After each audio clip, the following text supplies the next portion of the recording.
Hello guys! Hi! Yay!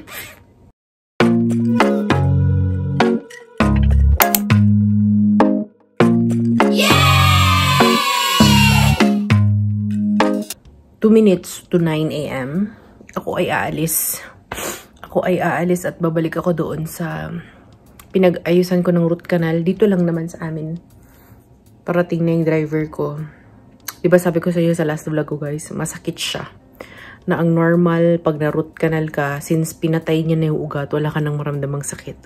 So, this past 3 weeks, I am in pain. Mas lalo na pag malamig. Ngayon, nag-worse na siya kasi kahit walang malamig, masakit. So, that would mean something. Kailangan nating bumalik at ipaayos kasi sumasakit siya hanggang sa loob ng tenga ko, in which nababother ako. And then medyo masakit siya sa ilalim ng tenga ko. Doon ako nababother sa sakit ng tenga. Nare-relieve siya pag tusukin ko yung tenga ko. So, something is not good. So, tayo ay babalik sa dentista.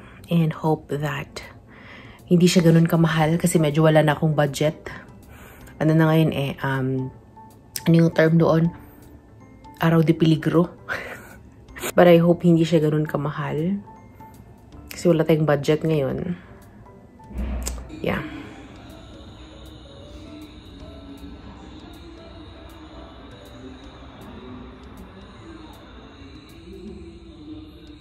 A few moments later. Guys, brown out. Walang kuryente. So alam nyo na ang nangyari. Pagkahiga ako dun sa bed ng dentista, nag-brown out. Wala siya magawa. Hindi niya ako ma-x-ray.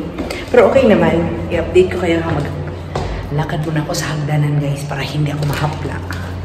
Para hindi madagdagan ang sakit ko. Ayan. So, i-update ko kayo sa journey ng aking ngipin guys, no? Dito ako ngayon sa harap ng bintana kasi brown out. Generator yung naririnig nyo. Anyway, inopen ko muna yung bintana ko. Update. Pagdating ko nga doon, so sabi ko, doktora, yung ngipin ko. Sabi ko, masakit yung na-root canal. Kasi nga dito nga. Tapos nung humiga ako guys, pinukpuk-puk niya, kinut-kut-kut niya. Hindi yung root canal ang may problem. Unfortunately, yung wisdom tooth ko ay inflamed, namamaga. May nana daw sa loob. Kasi yung part na yun, nung ginanon niya, grabe yung react ko. Pero yung root canal, nung pinukpuk niya, ginanon niya, walang pain. Tapos naisip ko, before kasi ako pumunta sa kanya guys, like 2 weeks ago, so sobrang sakit ng ngipin ko, nag-antibiotic ako mag-isa. Nag-amoxicillin ako. And 1 day lang ako nag-amoxicillin, na-relieve yung pain ko. So sabi ko sa isip ko, maybe it has something to do with bacterial infection kasi nga isang araw lang na antibiotic ko nawala talaga yung sakit. So anyway, to make the story short, tinapos ko yung antibiotic na yon. And then after like 3 days sumakit siya ulit guys after ng antibiotic. Pero kasi yung antibiotic na yun is mababa lang, amoxicillin 500. Tapos kanina habang inano niya, niresetahan niya ako ng 1 gram na Augmentin. Iba na to, mas mataas to dun sa ininom ko. So, 1 gram siya, 2 times a day, for 5 days. And then, ang in-advise niya talaga sa akin, mag-toothbrush ka. Totoo pa ko. Mag-toothbrush ka 2 times a day. And then, kailangan mong mag-mouthwash nito 2 times a day, Oro-Guard. Mag-mouthwash ka nito 2 times a day.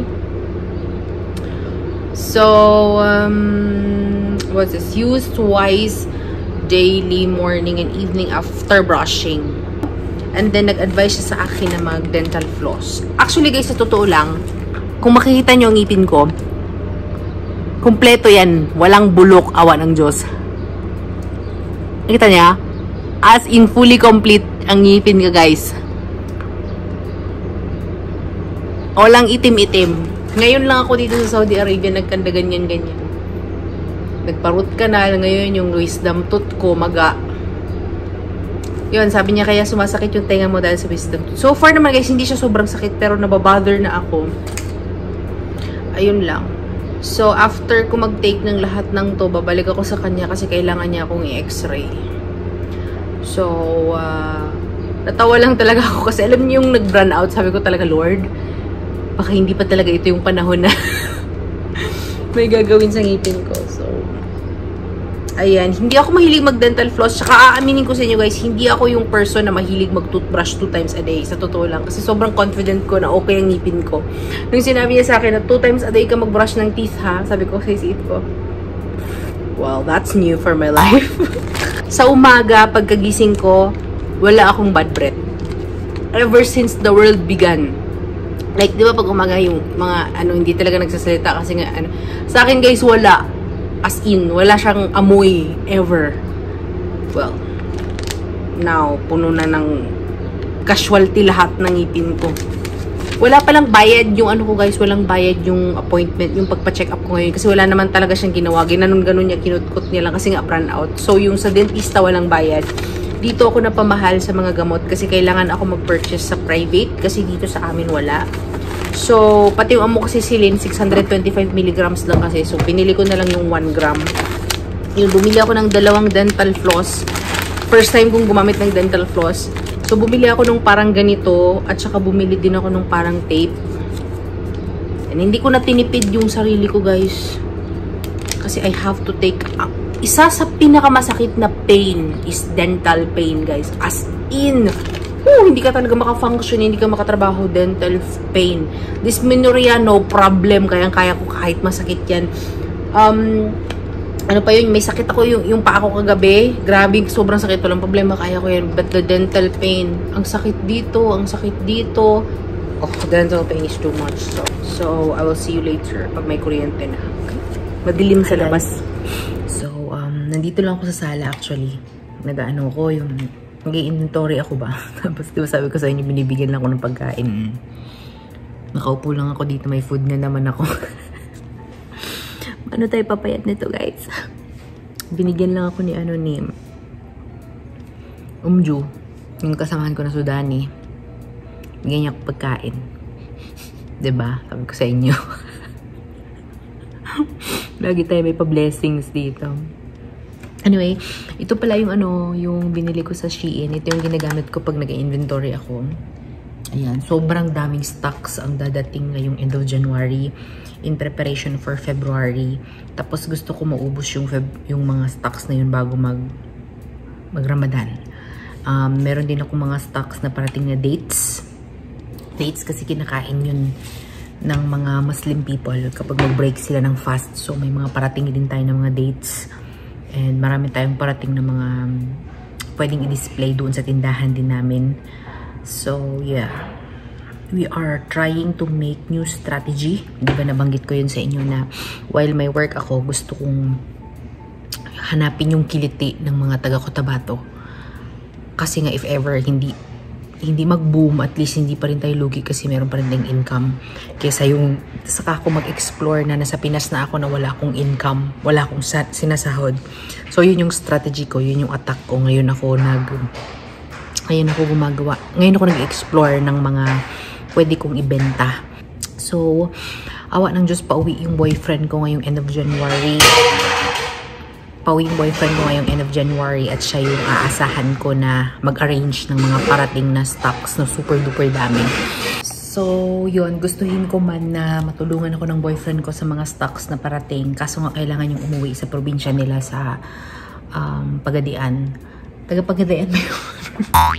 So, yun nga guys, hanggang ngayon, inaaral ko pa rin kung ano yung boom sa mga taga-Cotabato. At saka kulang ako ng advertising. Yung mga likers ng page ko, konti lang. So, hindi ko alam kung paano ako makapagdagdag ng mga followers to advertise my page. So, yeah. We don't know. And I hope someday makahanap ako nung pwede kong mabayaran para mag-advertise ng page ko. Para maraming taga-Cotabato ang mag-like ng page ko. So, yeah. Nag-update lang ako kasi nga may pagkain ako na hindi ko naman masyadong makain kasi masakit na yung ngipin ko, diba? A few moments later. Guys, alam nyo ba? Natatawa ako. Kasi diba nandito lang ako, tingnan nyo, may pagkain na naman ako. Sweets na naman. Sabi ko sa inyo eh. Iba na naman ang nagbigay sa akin. Akala ba nila nagugutom ako? Mukha ba akong gutom, guys? Mukha bang gutom to? Yan, nakakatawa lang, no? Kasi alam mo yun, yung...